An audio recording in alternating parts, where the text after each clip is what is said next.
Ne te donne même pas la peine de venir. C'est ce que ma mère a dit. Sa voix a traversé la connexion granuleuse comme une lame de verre froid.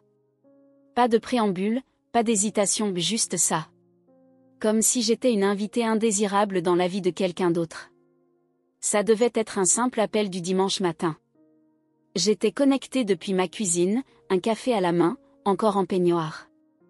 Le soleil filtrait à travers les stores derrière moi, doré et chaleureux, mais ma poitrine s'est serrée dès que j'ai entendu son ton. « Ce n'est pas à propos de toi », a-t-elle ajouté, comme si cela expliquait tout. Chloé mérite une journée sans distraction. Et distraction ? C'était moi, ça.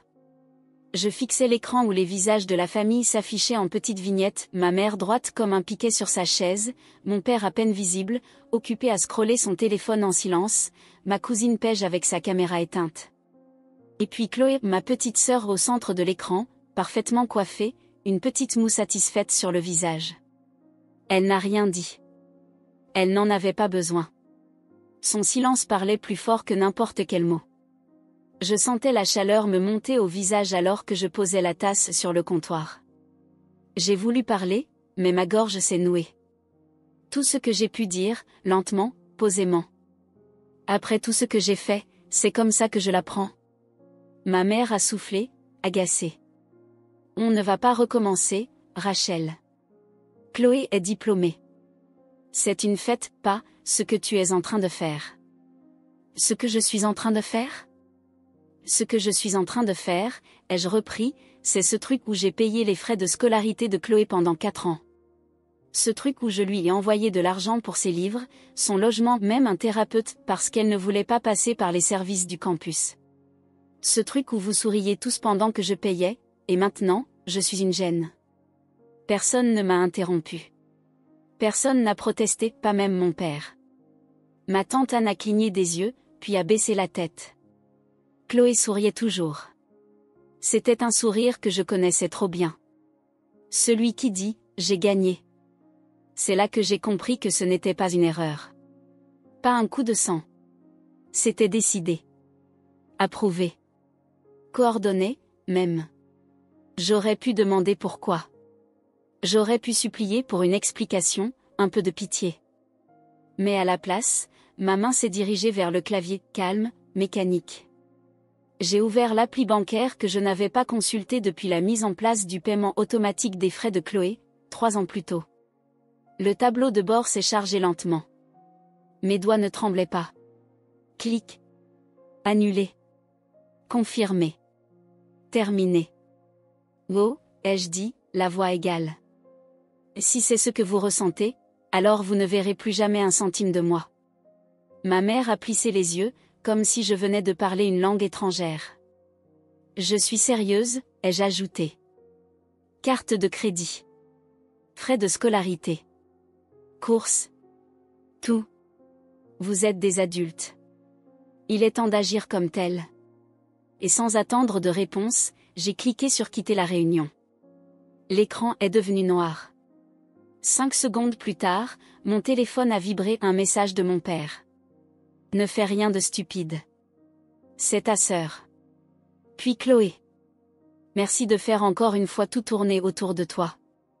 J'ai retourné le téléphone sur le comptoir. Le café dans ma tasse était froid. Je l'ai vidé dans l'évier et je suis restée là, les mains agrippées à l'évier, respirant. Ma main ne tremblait plus. Pas cette fois. Je n'étais pas de la famille. J'étais un financement. J'aimerais pouvoir dire que cet appel Zoom a été le moment où tout s'est brisé. Mais la vérité, c'est que ce n'était pas une rupture, c'était une conclusion. L'effritement avait commencé des années plus tôt. Silencieux. Constant. Comme une fuite derrière un mur qui imbibe tout jusqu'à ce que le plâtre s'effondre. Tu ne vois rien venir, tu te réveilles un matin et tu réalises que tout ce que tu as construit pour eux est pourri jusqu'à l'os. Tout a commencé par un appel. J'avais 24 ans. À peine 1 an dans mon premier vrai boulot, un poste junior dans une start-up fintech, ravi d'avoir une assurance santé et une cuisine avec un lave-vaisselle qui fonctionne. Coucou, ma chérie, disait maman. Sa voix était sirupeuse. Elle ne prenait ce ton que lorsqu'elle voulait quelque chose. On est si fiers de toi. Vraiment. Oh, et on a reçu la facture de frais de scolarité de Chloé. Juste en attendant qu'on s'organise un peu, tu pourrais nous aider? J'ai dit oui. Bien sûr que j'ai dit oui. Ce juste en attendant est devenu chaque semestre. Puis le logement. Puis les livres. Puis les courses. Puis des week-ends de santé mentale à Miami. Chloé ne demandait jamais directement. Elle n'en avait pas besoin. Les requêtes passaient par maman ou papa, cachées dans des phrases comme « Tu gagnes plus que nous. » C'est elle qui a un vrai potentiel. Rachel, tu devrais être fière. Fière. J'ai répété ce mot souvent, comme s'il allait finir par avoir bon goût. Il m'appelait brillante. Indépendante. La sœur qui gérait tout. Donc naturellement, j'étais celle qui n'avait besoin de rien. Ce qu'il voulait dire, c'était « je n'étais pas leur souci. J'étais leur solution. » Pour chaque urgence.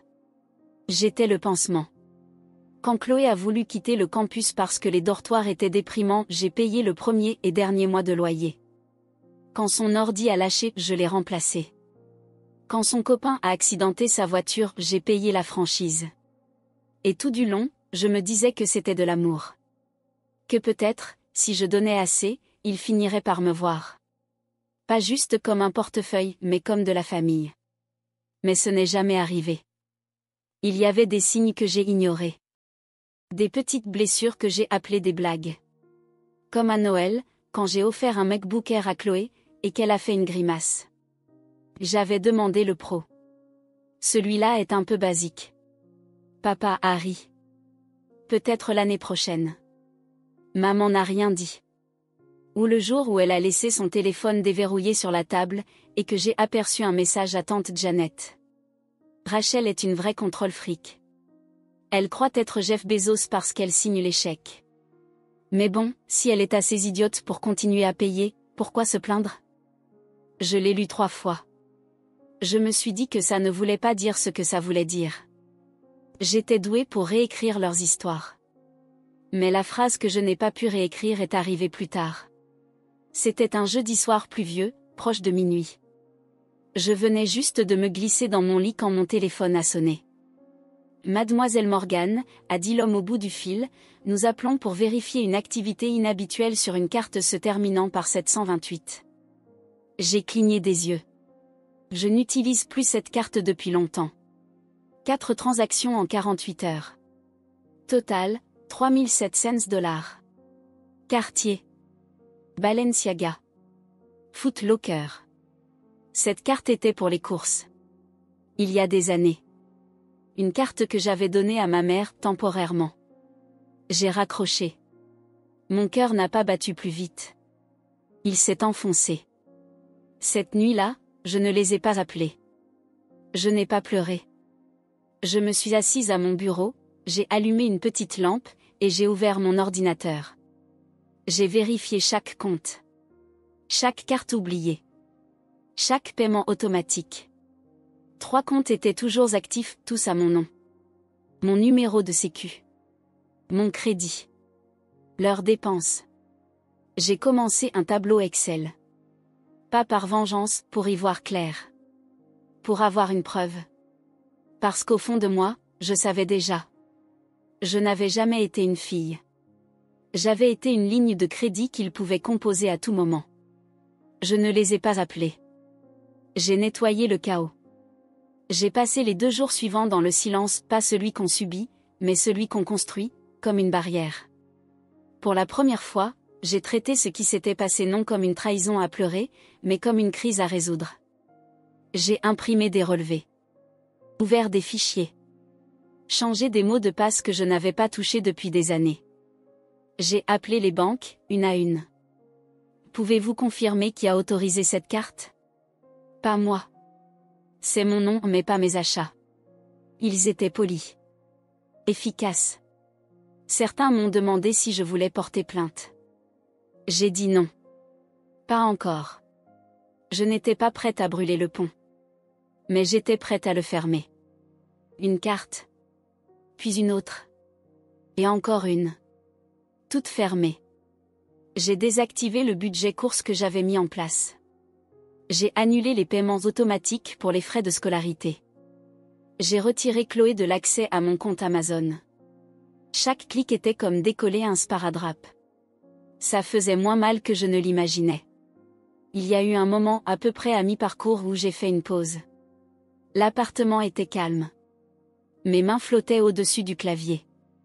J'ai levé les yeux vers l'étagère près de la fenêtre, où un petit cactus en pot était posé. Petit. Piquant. Résilient. Je l'avais acheté dans une station-service, 3 mois plus tôt, à moitié en plaisantant. Maintenant, il me regardait comme un miroir. Je me suis levée, j'ai marché vers lui, et j'ai collé un post-it sur le pot. En lettres capitales, j'ai écrit. Limite. Je n'ai pas pleuré. Je n'ai pas crié. J'ai fait chauffer de l'eau pour du thé. J'ai plié le linge. Et quelque part entre tout ça, j'ai laissé partir la version de moi qui attendait encore qu'on lui dise merci. Ce n'était pas de la tristesse. Pas de la colère non plus. C'était quelque chose de plus calme. Comme se relever dans une pièce où on avait passé des années à genoux. Les textos continuaient. De maman. On peut juste parler? De Chloé. Le paiement n'est pas passé? Répare ça, Rachel. De papa. Fais pas quelque chose qu'on ne pourra pas réparer. Je les ai tous lus. Je n'ai répondu à aucun. À la place, j'ai ressorti le dossier que j'avais créé pour les demandes FAFSA de Chloé. Il contenait encore mes W2, mes formulaires de co-signataire. Même une copie de sa carte étudiante. J'ai tout déplacé dans un nouveau dossier intitulé « Clôturé ». Je l'ai compressé. Archivé. Je ne cherchais pas à les punir. C'est ce que les gens ne comprenaient pas. Je ne voulais pas qu'ils souffrent. Je voulais juste qu'ils vivent enfin sans moi, sans mon nom, mon numéro, mon filet de sécurité. Je voulais qu'ils sachent ce que c'est que de se tenir debout sur un sol qu'ils ont construit eux-mêmes. Ce soir-là, j'ai commandé taille. Je me suis installée sur le canapé. J'ai regardé un vieux film en noir et blanc, volume au minimum.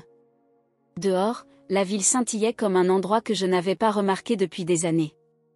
Je me suis enroulée dans une couverture et je me suis dit, juste une fois, à voix haute. Et tu ne leur dois pas ta paix. C'était étrange à dire. Mais ce n'était pas faux.